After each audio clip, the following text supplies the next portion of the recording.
So, nandito ka na sa dashboard ng One Hand. Click mo lang yung profile picture, yung profile mo at ito yung lalabas. Sa my profile, ito yung information mo. Lahat yan sasagutan mo. So, unang-una yung basic information mo. Ito na yung basic information mo. I-enter mo lang dyan yung personal information ha.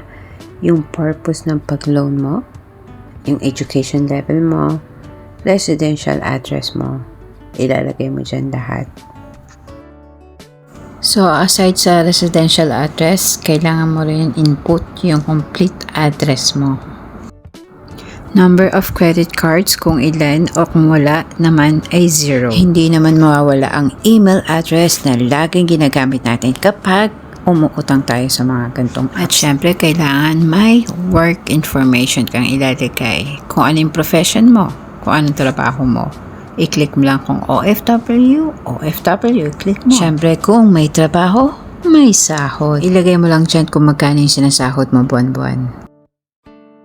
At yung payroll period naman, kung daily ka, weekly, o twice a month ka sumasahod, o once a month, ilalagay mo kung ano dyan sa apat na yan. Yung payroll date naman, kung anong araw ang sahuran mo.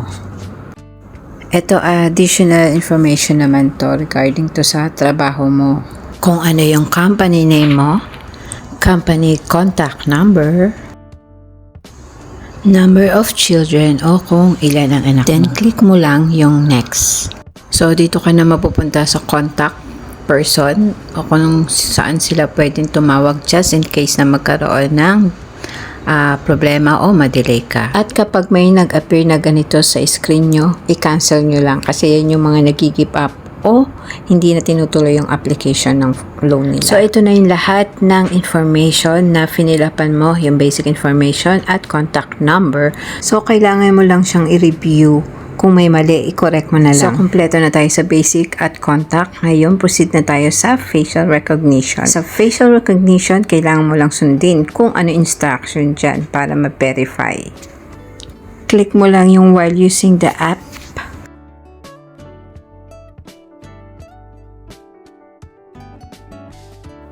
Next step.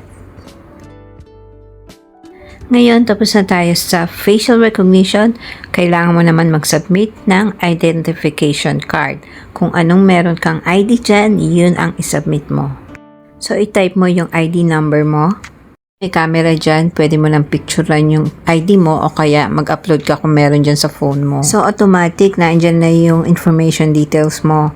Kasi yun yung ID na pinasa mo, nandun na lahat. I-click mo lang yung gender mo, yung date of birth, at yung marital status mo. Then, next.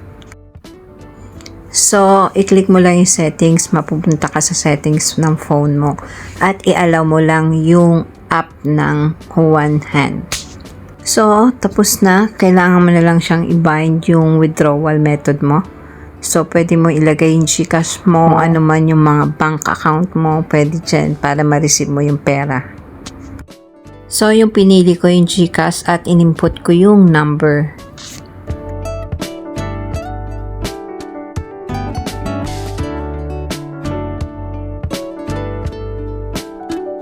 So, importante rin yung basahin mo yung privacy policy nila at yung loan agreement. So, kapag nabasa mo na yan, pwede mo na i-click yung I have read. Pag-click mo ng I have read, eto na yung borrowing details mo.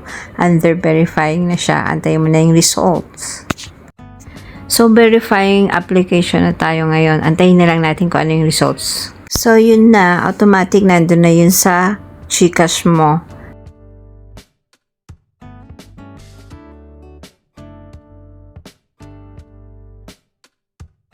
Try mo i-click yung increase limit. Dito makikita mo yung certification, additional information mo para ma-increase yung loan amount na hinihiram mo. So, nakapasa tayo sa loan application natin. Ngayon, marireceive natin is 4.5. So, mag-a-appear dito kung magkano yung marireceive mo at yung monthly repayment amount. Kung magkano yung tubo. Makikita mo yung tubo nito is 671. Tama ba? So, ang due date niya sa October October 26, yan yung isang buwan na bayaran. Pero kung gusto mong mas mababa yung tubo, pwede mo siyang bayaran na mas maaga. So hanggang dito na lang ang tutorial ko. Thank you for watching and please do subscribe and like this video. Thank you. Bye.